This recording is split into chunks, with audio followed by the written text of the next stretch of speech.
હર મહાદેવ। ઠંડી ચાલુ થઈ ગઈ છે બરાબર ને। ઠંડીમાં તો ખાવાની બહુ જ મજા આવે। અત્યારે તો લીલોતરી એટલી બધી આવે ને કે ના પૂછો વાત। લીલોતરીમાં મેથીની ભાજી આવે, પાલક આવે, સવા આવે, એ તો બધી ભાજી તો ખરી, અને સાથે સાથે ગાજર આવે, ગાજર, મૂળા, એ બધું પણ ખાવાની બહુ મજા આવે। અને તમે આ શિયાળામાં જે વસ્તુ ખાધી હોય ને, આ બધી વસ્તુઓ, તો તમારા 12 મહિના શરીર તંદુરસ્ત રહે, બરાબર। તો ગાજર આજે હું ગયો હતો માર્કેટમાં, તો ગાજર જોયા, મોટા મોટા ગાજરો હતા, એ લઈ આવ્યો આજે।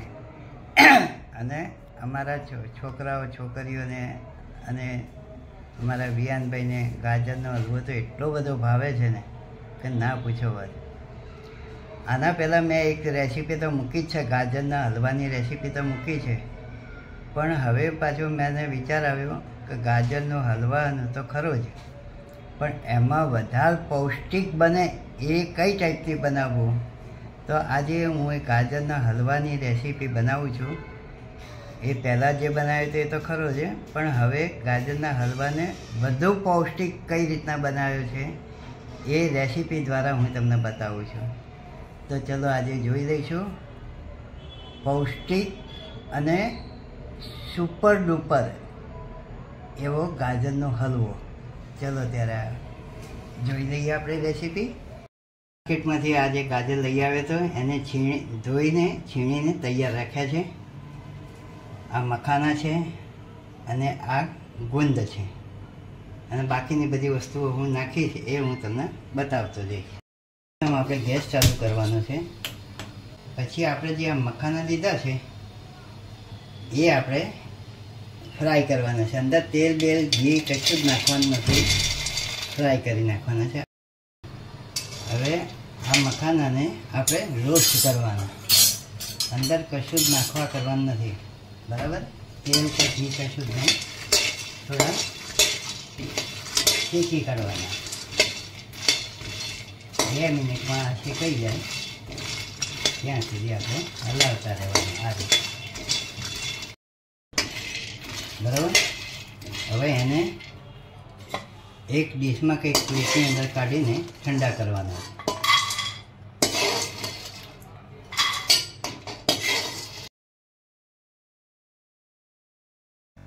હવે એ જ કઢાઈમાં આપણે થોડું ઘી નાખીશું, બરાબર।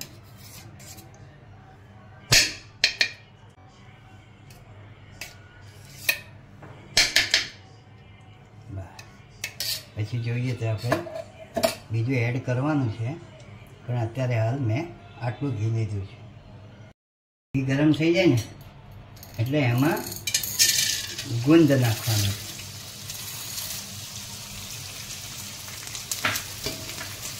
એને આ રીતે શેકી કાઢવાના।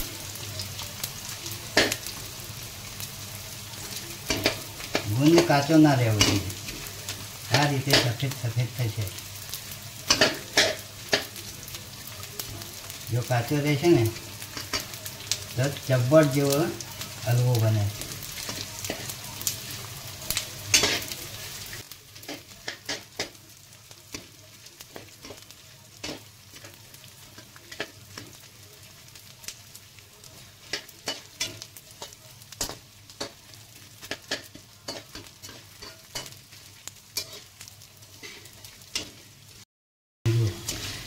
આવું સફેદ થઈ જવું જોઈએ, બરાબર।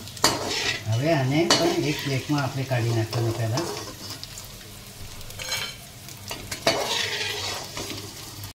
આ જે મખાના હતા એને રોસ્ટ કર્યા હતા ને એનો આપણે પાવડર બનાવી કાઢવાનો, મિક્સરમાં નાખીને। આ ગુંદ જે આપણે તળી કાઢ્યો હતો એ પણ ઠંડો થઈ ગયો છે, હવે એનો પણ પાવડર બનાવી કાઢવાનો છે। આ ગુંદ પાવડર પણ તૈયાર થઈ ગયો છે મિક્સરમાં, અને આ પણ મખાનાનો પાવડર પણ તૈયાર થઈ ગયો। હવે આપણે પાછું આમાં ઘી નાખીશું કઢાઈમાં,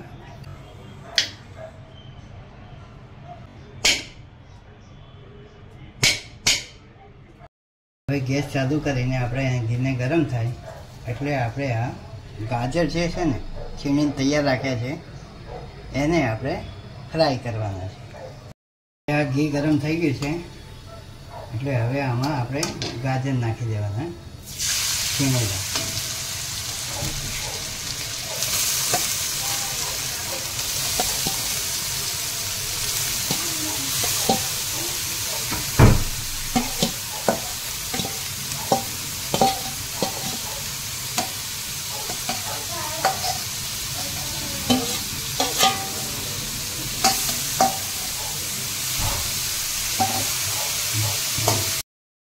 બરાબર ઘી સાથે મિક્સ કરી નાખવાનું અને મીડિયમ ગેસ ઉપર થોડું શેકાવા દઈશું ગાજરને. પછી આગળની પ્રોસિજર આપણે ચાલુ કરીશું. દાજી ના જાય ગાજર એ ખાસ જોવાનું. આ ટાઈપનું શેકાઈ જવું જોઈએ. બરાબર. હવે આમાં આપણે નાખીશું દૂધ. જરૂર જેટલું નાખીશું. દૂધ ગરમ કરીને નાખવાનું.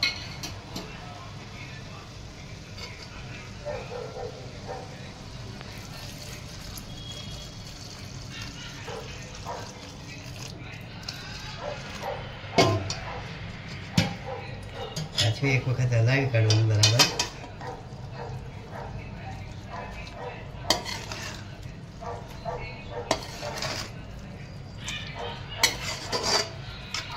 હજુ થોડું દૂધ જોશે એટલે હું નાખી જ દઉં છું.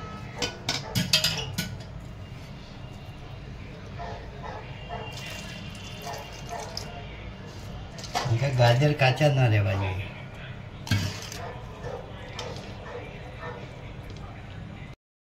મેં આ કાજુ અને બદામ તૈયાર રાખ્યા છે કટ કરીને, એ પણ નાખી દઈએ એટલે જો કે કાજુ બદામ ચડી જાય સાથે. આ સૂકો મેવો નાખ્યો છે.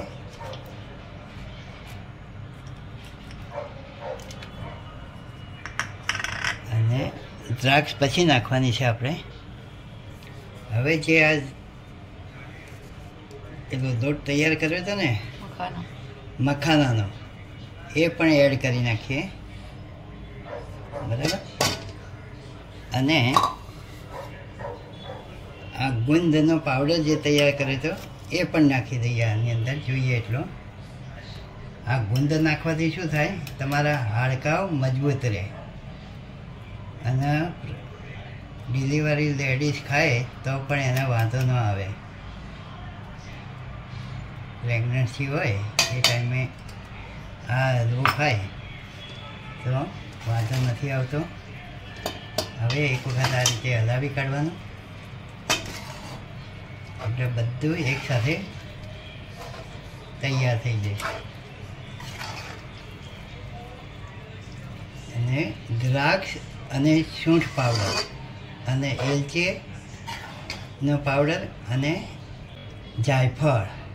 જાયફળનો પાવડર બંને મિક્સ કરીને નાખી દેવાનો. એટલે એનાથી સુવાસ પણ સારી આવશે અને ટેસ્ટમાં પણ વધારો થાય છે.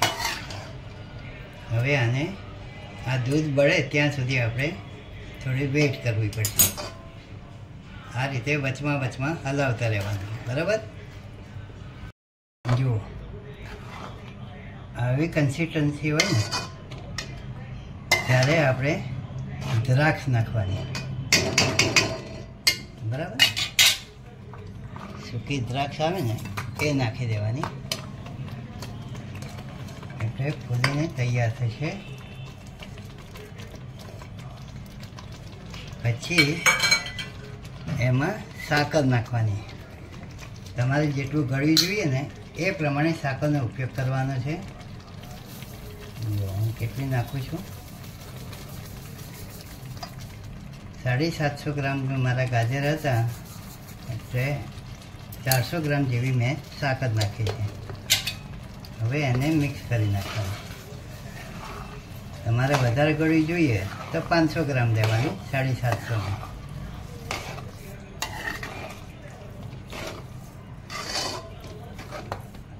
બરાબર. અને હવે નાખીશું આપણે સૂંઠ પાવડર. એ પણ નાખી જ દઈએ આપણે, એટલે એક કામ પૂરું થઈ જાય. સૂંઠ પાવડર પણ નાખવાથી બહુ ટેસ્ટ સારો આવે છે.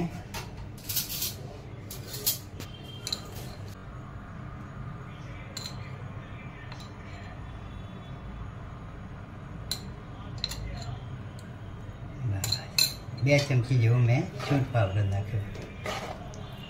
હવે આને મિક્સ કરી નાખવાનું બરાબર, અને સાકર થઈ જાય બરાબર પછી આપણે એને હું તમને બતાવું કઈ રીતના થાય છે.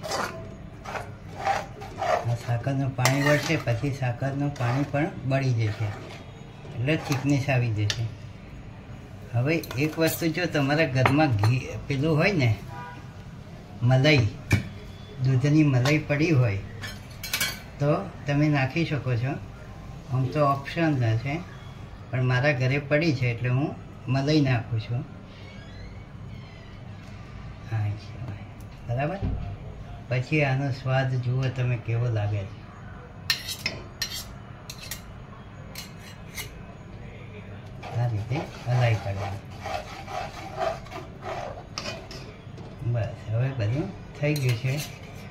છેલ્લે હવે આવશે આપણે ખસખસ અને એલચી જાયફળનો પાવડર. આ જેમ હજુ ઠંડુ થશે ને એમ ઘટ થશે, અને ચમચી વડે ખાવું તો એ તમને વાંધો ના આવે. હજુ જો કોઈ ઘટ થશે જ. હવે આ સ્ટેજ ઉપર આપણે શું નાખવાનું છે? એલચી પાવડર અને જાયફળ નાખવાનું. એનાથી સુવાસ પણ સારી આવશે અને ટેસ્ટ પણ રહેશે. બરાબર. હવે આમાં આપણે નાખીશું ખસખસ. થોડી અંદર નાખવાની. બરાબર. આ રીતે નાખીને એક વખત બરાબર મિક્સ કરી નાખવાનું.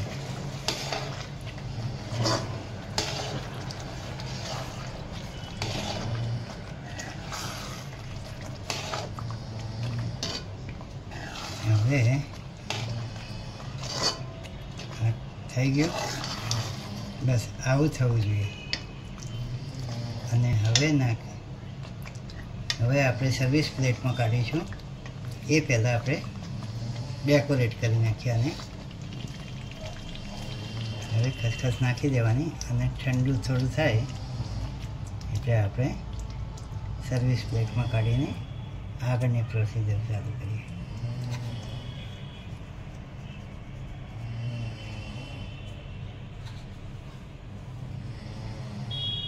બસ, આપણો વિડીયો કમ્પ્લીટ થયો.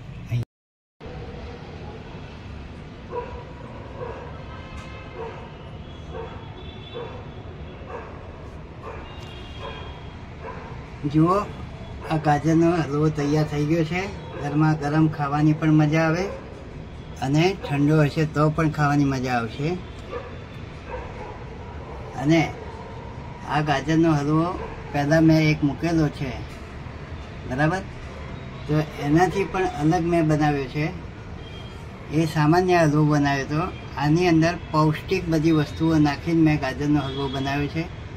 તો શિયાળામાં અચૂક આ તમે બનાવજો, અને તમે કેવો બન્યો એ પણ તમે મને જણાવજો. બધાને જ ભાવશે, અને પૌષ્ટિક અને આખા શરીરને તંદુરસ્ત રાખે એ ટાઈપનો ગાજરનો હલવો બનાવ્યો છે. એની અંદર મેં સૂંઠ નાખી છે, પછી મખાના નાખ્યા, ગુંદ નાખ્યો, એ બધી વસ્તુઓ નાખીને મેં તૈયાર કર્યો છે. તો અચૂક તમે બનાવજો અને ખાજો. આ હજુ ગરમ છે એટલે આ ટાઈપનું બનશે, બરાબર. જો અંદર કાજુ, બદામ, પિસ્તા બધું જ નાખ્યું છે, સૂકો મેવો. તો આ રીતે બનાવજો અને મોજ કરજો. અને ઉત્તરાયણમાં ખાસ બનાવજો તો તમારા ગેસ્ટ પણ ખુશ થઈ જશે કે નરેન્દ્ર કાકાને આ રેસીપી તો જબરજસ્ત બનાવી છે. તમે કહેશો કે ભાઈ નરેન્દ્રભાઈના રસોડામાંથી મેં બનાવી, તો બધા ખુશ થઈ જશે, બરાબર. અને મારા વિડીયોને તમારે જે ઈચ્છા હોય તો લાઈક, શેર અને સબસ્ક્રાઈબ કરજો. બરાબર? કરવું પડશે. હા યાર, આટલી મહેનત હું કરું છું તો તમારે આટલું સપોર્ટ તો આપવો પડશે. હજુ જો કે આપ્યો જ છે તમે તો બધાએ, પણ જે નવા વ્યુઅર્સ ભાઈઓ હોય એ લોકોએ પણ લાઈક, શેર અને સબસ્ક્રાઈબ કરે. બરાબર?